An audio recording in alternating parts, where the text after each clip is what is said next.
আসসালামু আলাইকুম। আজকের আরেকটা ভিডিওতে স্বাগতম জানাচ্ছি। আমি কাজী শাওন। আজকের এই ভিডিওতে আমরা কথা বলব হোটেল এবং রেস্টুরেন্ট যেসব ছেলেরা কাজ করে তাদেরকে টিপ দেওয়া সম্বন্ধে। একজন আলেম একবার বলছিল যে এদেরকে খুব বেশি টিপ দেওয়া উচিত না। তো তখন আমি ভিডিওটা দেখার পরে আমার মনে হয়েছিল যে তিনি এই কথাটা কেন বলছেন? আমি ভাবতেছিলাম কারণ প্রায় সময় খাইলে দিতাম। আগে টাকা-টুকা দিতাম। আপনারাও হয়তো বিভিন্ন সময় যখন বিভিন্ন হোটেল রেস্টুরেন্টে খান বেশি পরিমাণে হয়তো ৳১,০০০-২,০০০ বিল হইলে ৳২০, ৳৫০, ৳১০০ হোটেল বয়দেরকে দেন। তো সেটা এখন কেন দিচ্ছি না বা ওই যে আলেম কেন বলছিল, আমার ব্যাখ্যাটা আমি এখানে শেয়ার করতেছি। হয়তো আপনারা একমত হবেন, নাও হইতে পারেন, কোনো সমস্যা নাই। জাস্ট জানা থাকলো এই অবস্থা, এই আরকি।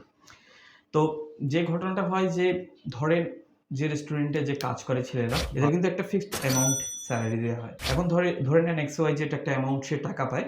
সেই টাকা দিয়ে কিভাবে সংসার চালাবে, কিভাবে বাচ্চা-কাচ্চা পড়ালেখা চালাবে সে কিন্তু এই কস্টটা মেজারমেন্ট করে নেয়। এখন কোনো কারণে টিপ পাইতে বড় হোটেলে কাজ করার কারণে সে যদি মাসে এক্সট্রা ৫-১০ হাজার টাকা ইনকাম করতে শুরু করে বা ২,০০০ টাকা ইনকাম করতে শুরু করে যেটা তার মূল ইনকাম নয় বা মূল ইনকামের সাথে কোনোভাবে জড়িত নয়। এটা জাস্ট মানুষ তাকে দিচ্ছে টিপ হিসেবে সে সেটা পাচ্ছে। এটা কিন্তু কোনো ম্যান্ডেটরি ইনকাম না। তার পারিবারিক চাহিদা কিন্তু বেড়ে যাবে। যেহেতু বাসায় বিষয়টা এরকম হয় যে আপনি দেখবেন আপনারা আমাদের যাদের পরিবার আছে, প্রত্যেকেরই পরিবার আছে আমাদের। আপনি যখন দিতে শুরু করবেন যত বেশি দিবেন তত বেশি প্রয়োজনীয়তা অনুভব করবেন। Very common thing. ঠিক আছে?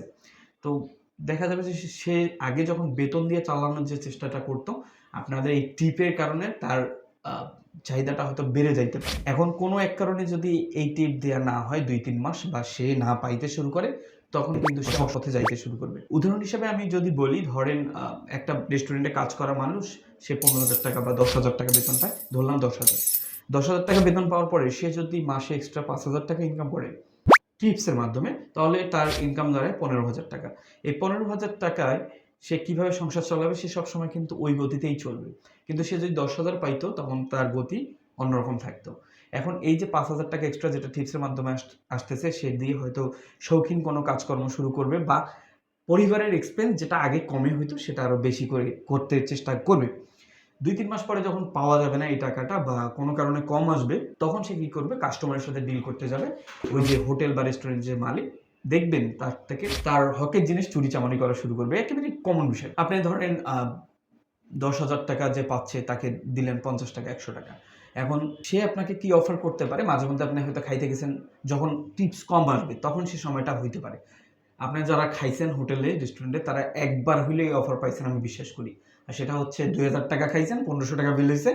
হয়তো কোনো এক সময় এসে অফার করতেছে যে যা বিল হইছে আমরা ৳২০০ দেন, আমি বিল ৳৮০০-৯০০ কমাইতেছি। তার যে জীবনের গতি সেটাকে আমি কখনোই মানে কম রেসপেক্ট দিচ্ছি বিষয়টা এমন না।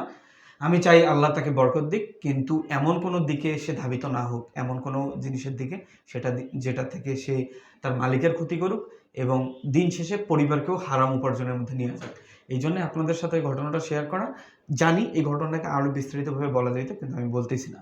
কারণ প্রত্যেক মানুষ এখন অনেক দামি চাউলের ভাত খায়। তো সবার ব্রেইনেই সেম রকম কাজ করে।